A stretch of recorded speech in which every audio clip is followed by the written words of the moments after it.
पढ़ेंगे English grammar के बारे में। किसके बारे में पढ़ेंगे? English grammar. तो जिसमें हम सबसे पहले पढ़ेंगे सेंटेंस के बारे में। सेंटेंस क्या होता है? सेंटेंस एक वाक्य होता है। सेंटेंस क्या होता है? वाक्य होता है। Sentence is a group of word that make complete sense. कि एक सेंटेंस जो होता है वो ग्रुप होता है वर्ड्स का जो एक कंप्लीट सेंस बनाता है, ठीक है। और जिसको जब हमें किसी को कुछ बोलना है या कोई मैसेज करना है या कुछ चीज लिखनी है तब हम किसका यूज करते हैं? सेंटेंस का यूज करते हैं। और एक सेंटेंस क्या होता है? Group of word. सेंटेंस क्या होता है? ग्रुप ऑफ वर्ड्स, ठीक है। और सेंटेंस के दो पार्ट होते हैं। हर सेंटेंस के क्या होते हैं? दो पार्ट होते हैं। सेंटेंस के क्या होते हैं?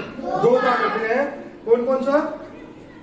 सब्जेक्ट और प्रेडिकेट। सब्जेक्ट और प्रेडिकेट। तो सब्जेक्ट जो होता है वो कर्ता होता है। प्रेडिकेट जो होता है उसका जो कर्ता का जो उद्देश्य होता है, कर्ता जो कर रहा होता है, उसे क्या बोलते हैं हम?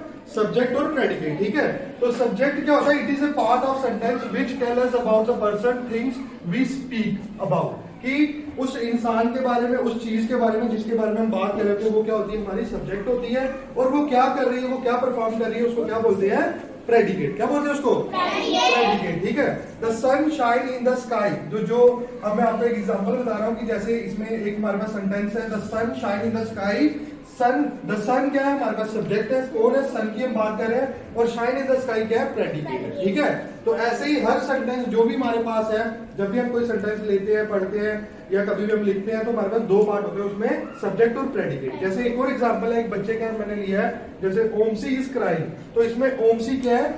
सब्जेक्ट है। और वो क्या कर रही है? रो रही है। और वो क्या है? प्रेडिकेट है, ठीक है। तो आपको ये समझ आया होगा सब्जेक्ट और प्रेडिकेट के बारे में।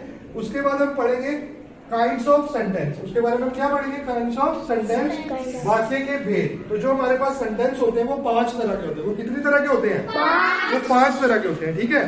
तो जो भी हमारे पास सेंटेंस होते हैं वो 5 तरह के होते हैं। उसमें कौन कौन सा होता है? Assertive sentence, interrogative sentence, imperative sentence, exclamatory sentence और ऑपरेटिव सेंटेंस। तो मैं आपको अलग अलग से हर चीज के बारे में बताऊंगा।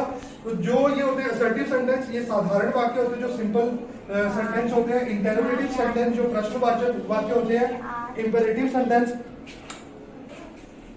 इंपरेटिव सेंटेंस कौन से होते हैं? आज्ञावाचक सूचक। और एक्सक्लेमेटरी सेंटेंस कौन से होते हैं? विस्मय आदि बोधक। और ऑपरेटिव सेंटेंस कौन से होते हैं? इच्छावाचक, ठीक है। तो मैं फिर से आपको बताऊंगा कि ये जो सेंटेंस होते हैं ये साधारण वाक्य जो होते हैं असर्टिव सेंटेंस होते हैं। प्रश्नवाचक जिसमें हम क्वेश्चन करते हैं, जिसमें मतलब किसी से कोई क्वेश्चन करते हैं, उनको इंटरोगेटिव सेंटेंस है, प्रश्नवाचक सेंटेंस बोलते हैं। इंपरेटिव सेंटेंस जो आज्ञा सूचक सेंटेंस है, जो आज्ञा देते हैं जिसमें हम किसी को। और एक्सक्लेमेटरी सेंटेंस है जिसमें हम मतलब अपने इमोशंस को बताते हैं। ऑपरेटिव सेंटेंस जिसमें हम इच्छा के बारे में बताते हैं, ठीक है। तो अब जैसे कि ये असर्टिव सेंटेंस है, ये 2 तरह के होते हैं, अफर्मेटिव सेंटेंस और नेगेटिव सेंटेंस। इंटरोगेटिव सेंटेंस कितनी तरह के होते हैं?